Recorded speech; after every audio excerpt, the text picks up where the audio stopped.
ഞാൻ ഇൻസ്റ്റഗ്രാമിലും യൂട്യൂബിലും ഒക്കെ വീഡിയോ ഇട്ട് തുടങ്ങുന്ന സമയം തൊട്ട് എനിക്ക് DMസും പേഴ്സണൽ മെസ്സേജസും വരാറുണ്ട്. ഡിവോഴ്സിന്റെ റീസൺസിനെ പറ്റി പറയാമോ എന്ന്. ഡിവോഴ്സിന്റെ ഗ്രൗണ്ട്സ് അല്ല, ഡിവോഴ്സിന്റെ റീസൺസ്. അതിനെപ്പറ്റി ഞാൻ വീഡിയോസ് ചെയ്തിട്ടുമുണ്ട്.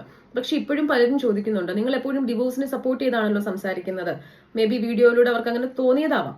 ഡിവോഴ്സിനെ ഇല്ലാതാക്കാൻ എന്താ ചെയ്യേണ്ടതെന്ന്. ഡിവോഴ്സിനെ ഇല്ലാതാക്കാൻ ചെയ്യേണ്ടത് പങ്കാളികൾ തമ്മിൽ അവർക്ക് രണ്ടുപേർക്കുമല്ലേ ചെയ്യാൻ പറ്റുന്നത്. അപ്പൊ ബേസിക് ഇഷ്യൂ എന്ന് പറയുമ്പോൾ പലർക്കും, ഈ ചോദിച്ചവർക്ക് വേണ്ടി പറയാണ്, ഇതിന്റെ ബേസിക് ആയിട്ടുള്ള ഒരു ഇഷ്യൂ ആയിട്ട് apart from mental and physical cruelty അത് മാറ്റി നിർത്തിയാൽ പറയേണ്ട ഒരു കാര്യം കമ്മ്യൂണിക്കേഷൻ ഗ്യാപ്പാണ്, അല്ലെങ്കിൽ communication error between the spouses ആണ് ബേസിക് ഇഷ്യൂ ആയിട്ട് എനിക്ക് തോന്നിയിട്ടുള്ള ഒരു കാര്യം.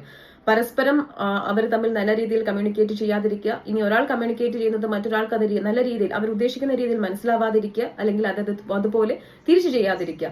ഇതൊക്കെയാണ് ഒരു ബേസിക് ആയിട്ടുള്ള പ്രോബ്ലം. അത് മോഡേൺ മാരേജ് ആണെങ്കിലും യാഥാസ്ഥിതികമായിട്ടുള്ള പഴയ രീതിയിലുള്ള മാരേജ് ആണെങ്കിലും this is A main reason. അത് കാലാകാലങ്ങളെ തുടർന്ന് പോയി കഴിഞ്ഞാൽ പിന്നീട് ഒരു ഇമോഷണൽ അൺഅവൈലബിലിറ്റിയിലേക്കും പിന്നീട് വലിയ ഫാമിലി ഡിസ്പ്യൂട്ടിലേക്കും അവിഹിത ബന്ധങ്ങളിലേക്കും അതല്ലെങ്കിൽ സംശയ രോഗങ്ങളിലേക്കും പിന്നീട് ഒരു സെപ്പറേഷനിലേക്ക് പോകുന്നത് ആ ഒരു കമ്മ്യൂണിക്കേഷൻ ഗ്യാപ്പാണ്, ഒരു എററാണ്. അതുകൊണ്ട് തന്നെയാണ് കൗൺസിലിംഗും മീഡിയേഷനും ഒക്കെ കോടതിയിൽ നടത്തുന്നത്. അതെല്ലാം തന്നെ കമ്മ്യൂണിക്കേഷനാണ്.